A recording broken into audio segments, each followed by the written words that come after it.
عليكم اخواتي الغاليات، كي دايرين؟ بخير؟ صحتكم لاباس؟ كنتمنى نلقاكم هذا الفيديو باحسن الاحوال وبتمام الصحه والعافيه كما العاده.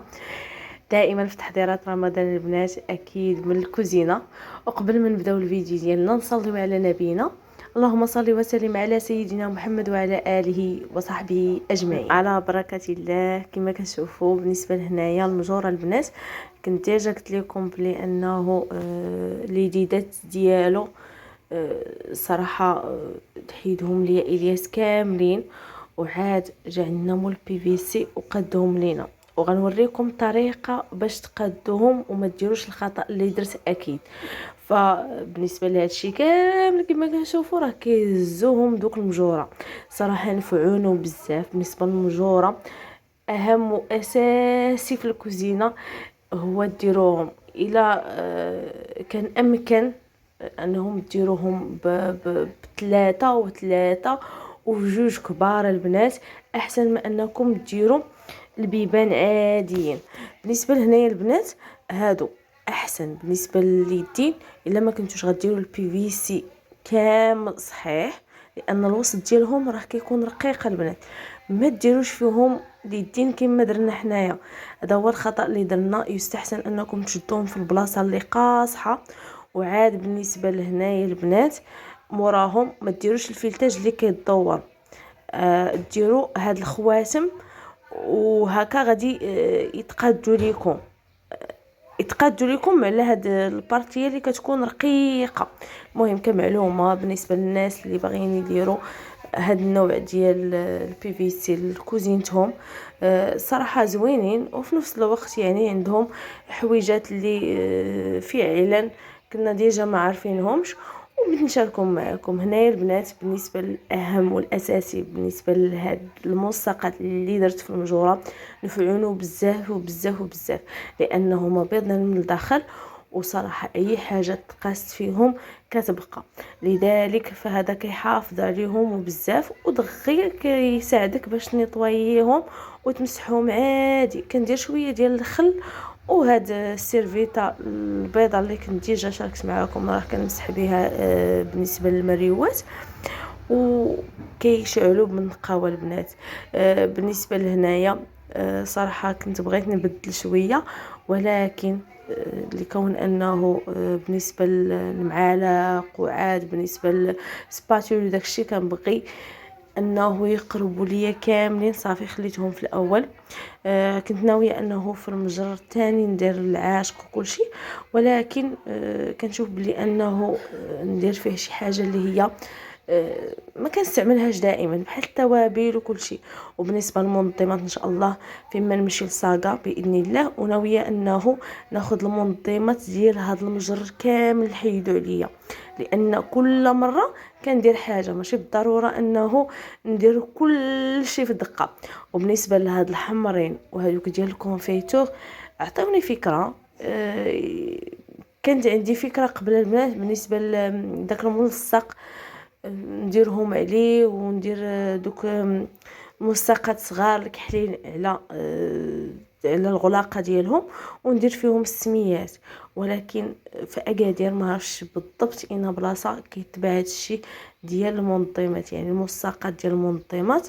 المهم اللي عارف من هذا المنبر اختي قولي عليا في التعليق. فمرحبا باخواتي الجداد، ومرحبا دائما باخواتي الغاليات اللي ديما مسانديني.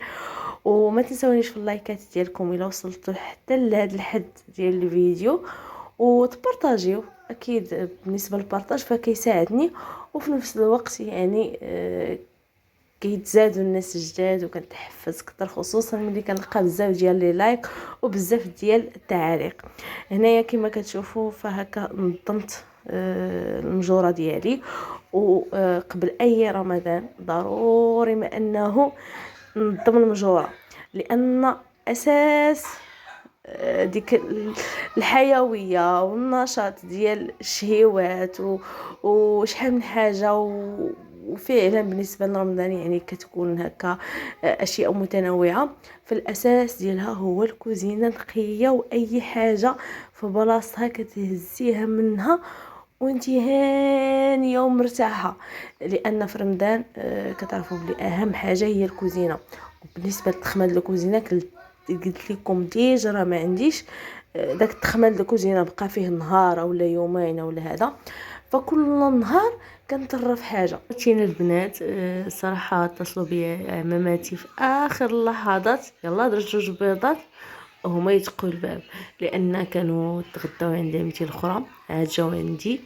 وصراحه غادي نوريكم كيفاش سلكت راسي، وفي نفس الوقت يعني المزايا ديال انه ما كيتراكمش عليك كل شيء البنات في الدقه، خصوصا انه راه طرفت البيوتها وغديت وليداتي عطيتهم وقتهم. يعني هذا كان روتين من بعد الغدا، يوم فوا كنتغدى البنات كنصلي الظهر اللهم تقبل، وعاد كنرجع نطرف حاجه، يعني كناخذ واحد الحاجه نطرفها ونحيدها عليا، ونفعاتني وبزاف. خصوصا قلت لكم ملي كيجي عندكم شي حد على غفله ما كيلقاش عندكم بزاف د الروينه وشحال من حاجه. هنايا جوج بيضات بدرجه حراره المطبخ، عندي هنايا نص كاس ديال السكر سنيده ونص كاس ديال الزيت اكيد، وقشور حامضه. ما كانش متوفر عندي الحليب، وكما قلت لكم قضيت بداك الشيء اللي متوفر. هنايا راه قلت لكم نص كاس الزيت، الصراحه بالنسبه للمقطع ما كانش تصور ليا، وكاس لاروب ما بين الحامض البنات وبين الماء، يعني كملت واحد ربع كاس ديال الماء، ودرت عصير ديال جوج حامضات، عصير ديال جوج حامضات حيدت فيهم داك اللوب ديالو باش ما يمراش ليا، ومن بعد درتهم مباشره. هنايا غادي نزيدو كاس ونص ديال الدقيق اللي غادي نحتاجو في هذا الكيك، وعندي البيكين باودر جوج خمارات حمرين راه كانوا عندي جاو، وجلستهم في السيجور كنتحدث معاهم وفي نفس الوقت كندير في الكيك. راه قلت لكم يوم فوا طرفت هكا واحد الطريفه صغيره الكوزينه، لان قلت لكم راه حيدت بالنسبه للمجوره حيدتهم كاملين ومسحت دغيا، وعاد بالنسبه للارضيه حتى هي مسحتها وصافي وجيت مباشره في الكيك. كما كتشوفوا غادي ندخلوا داك الدقيق كامل كما قلت لكم، كاس ونص كافي. بالنسبه لهنايا غادي ناخذوا هذا المول، هذا المول اللي غادي ندهنوه بالزبده وغنرشوه بالدقيق. كما يمكن لكم ديروا المربع على حسب المتوفر، دائما يكون تقريبا 24 سنتيم باش تطلع لكم الكيكه البنات. وكما شفتوا هنايا صراحه كنت زربانه كما قلت لكم، وعاد هما غير غادي يديروا عندي الكاسكروت وغاديين. وصراحه كان نهار مميز لان كانت فيه صله الرحم، شفت عماماتي. وفعلا بالنسبه لشعبان البنات من ضمن التحضيرات هو انك تمشي تزوري العائله باش ما كان غير واحد شويه، المهم ديروا صله الرحم بيناتكم وتشوفوا عائلاتكم. فهذا الاهم، ومن ضمن التحضيرات اللي هي زوينه بزاف. وان شاء الله ناويه نمشي نشوف خوالي حتى هما ونشوف عمي الاخر.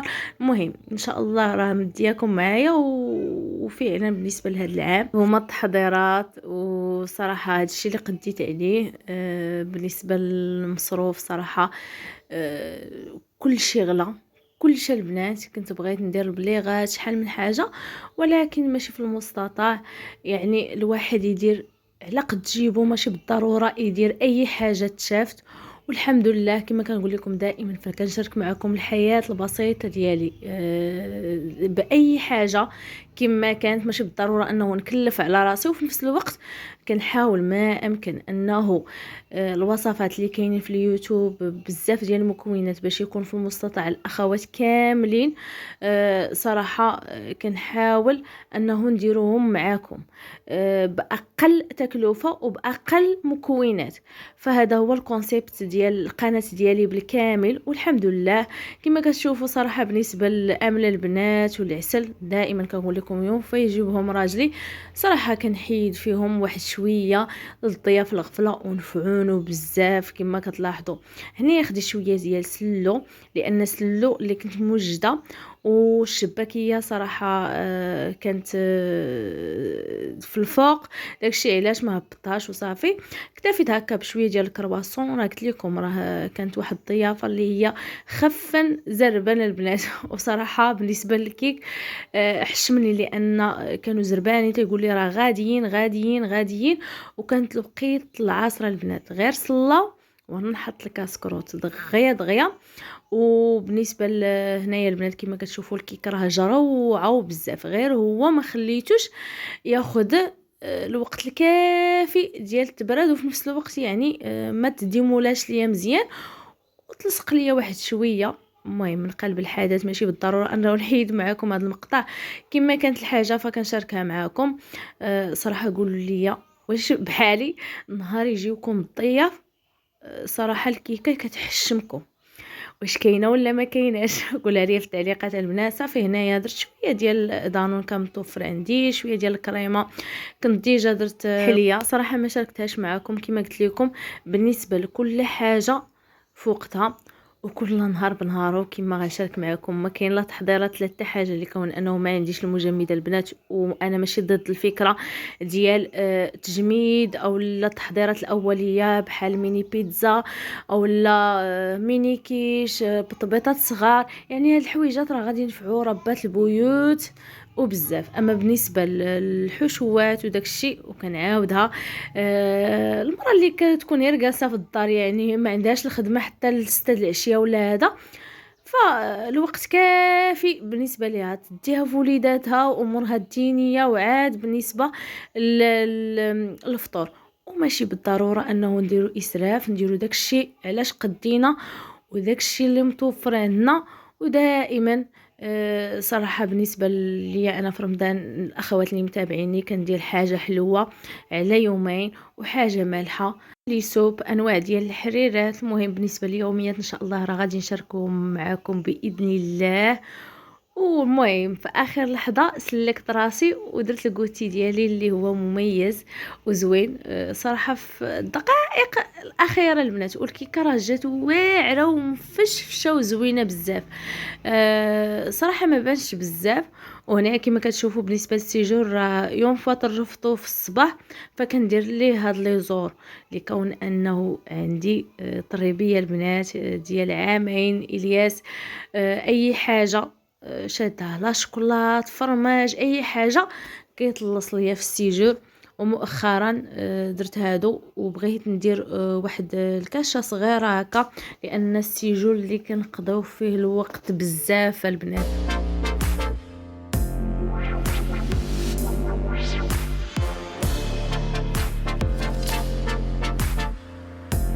بعد ما طرفت السيجور جيت غادي نغسل المعينات وحدتهم غزل كما من الفيديو في الاول حتى لدابا. فبالنسبه للاخوات اللي دائما متابعيني، فجميع الوصفات راح كنت حطيت لكم في الفيديوهات اللي كانوا قبل، لا بالنسبه للبريوات لا بالنسبه للبليغات وشحال من حاجه. وكما قلت لكم داكشي علاش قديت هاد العام وجدته الشباكيه وسلو الله يجعل البركه والحمد لله. واللهم لك الحمد، الله يديمها علينا نعمه ويحفظها من الزوال يا ربي. بالنسبه للفاكهه صراحه ضروري انه يتوفر عندي واحد شويه، وصراحه مع رمضان هكا راه ما كتكلش، ولكن كتنفع مع الضياف الغفله خصوصا مع الروينه وشحال من حاجه. هنايا غادي نقول لكم في امان الله ورعايته.